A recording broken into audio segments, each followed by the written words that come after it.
नमस्कार, मैं हूं धर्मेंद्र और आप देख रहे हैं हाजीपुर न्यूज टुडे।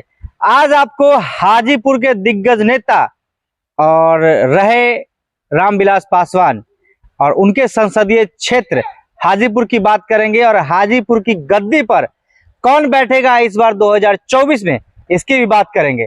बात करेंगे कि दोनों नेता, एक जो उनके भाई हैं पशुपति कुमार पारस और एक जो उनके पुत्र चिराग पासवान, दोनों हाजीपुर से दावा ठोक रहे हैं। दोनों, एक का संसदीय क्षेत्र है, उनका हक बनता है, और एक रामविलास पासवान के बेटे हैं जो फिलहाल में जमुई के सांसद हैं और हाजीपुर में लगातार उनका दौरा चल रहा है। ये जो दो तस्वीर आप स्क्रीन पे देख रहे हैं, एक तस्वीर पशुपति कुमार पारस की है और दूसरी तस्वीर है चिराग पासवान की।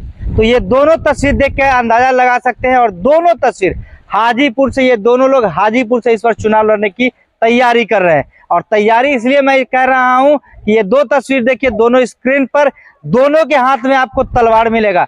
कल हाजीपुर आए थे और हाजीपुर में कार्यकर्ताओं ने उनको तलवार भेंट किया और तलवार दिखाकर उन्होंने आगाज किया कि 2024 का चुनाव और तैयारी दोनों शुरू हो चुकी है।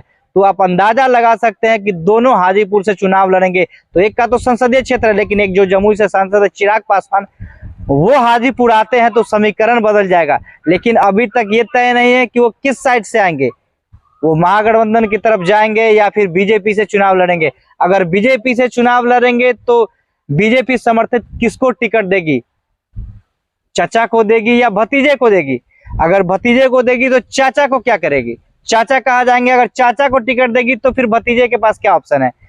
तो मामला जो है पूरी तरह से उलझा हुआ रहेगा 2024 के लोकसभा चुनाव में, क्योंकि ये दोनों तस्वीर और लगातार दोनों का दौरा हो रहा है पूरे संसदीय क्षेत्र में। कहें तो पूरे संसदीय क्षेत्र में हर जगह लगातार पहुंच रहे हैं। चाचा भी पहुंच रहे हैं, भतीजा भी पहुंच रहे हैं और दोनों अपने अपने क्षेत्र में अपने अपने कार्यकर्ताओं को जोड़ने की कोशिश में लगे हुए हैं। चाचा अभी कुछ दिन पहले कार्यकर्ता सम्मेलन किए थे जिनमें हजारों कार्यकर्ता शामिल हुए थे, वो तस्वीर है। और ये जब चिराग पासवान जब भी कहीं पहुंचते हैं तो उनके कार्यकर्ता तो उनके साथ होते ही है और एक भारी हुजूम जहां पे जाते हैं वहां के स्थानीय लोग भी आ जाते हैं। तो ये भीड़ दोनों में कंपैरिजन करके दिखा रहा हूं कि आप इस बार जो वोटर्स है, कार्यकर्ता तो दोनों साइड है, दोनों के कार्यकर्ता है, लेकिन जो ओरिजिनल वोटर है जिनको वोट करना है और जिनको अपना सांसद चुनना है, वो कहाँ जाएंगे, वो किसके तरफ जाएंगे? चाचा के तरफ जाएंगे, भतीजा के तरफ जाएंगे? आप कमेंट बॉक्स में जरूर बताइएगा कि कमेंट में कि चाचा कहाँ रहेंगे, चाचा के तरफ जाएंगे कि भतीजा के तरफ जाएंगे। ये हाजीपुर का संसदीय क्षेत्र जो रामविलास पासवान जी ने 2019 में पशुपति पारस को सौंपा था, उसमें चिराग पासवान भी आए थे और जो रामचंद्र पासवान, वो सब लोग थे, पूरा परिवार उनका था, पूरा खानदान था, तब उनको सौंपा गया था।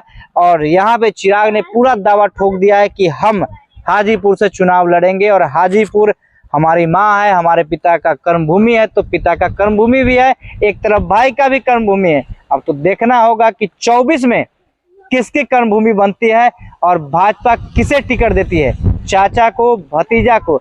अगर भतीजा के स्टैंड क्लियर करते हैं, अभी तक कोई स्टैंड क्लियर नहीं है कि चिराग कहाँ जाएंगे, लेकिन अभी तक दोनों जो है मोदी का नाम ले रहे हैं।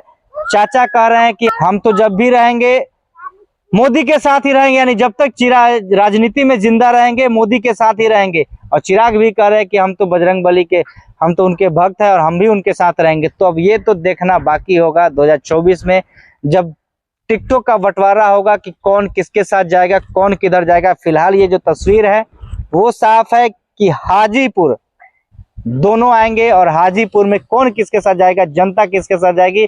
उसके बाद जमुई की, अगर चिराग जमुई छोड़ते हैं तो फिर जमुई की जनता और हाजीपुर की जनता क्या करेगी।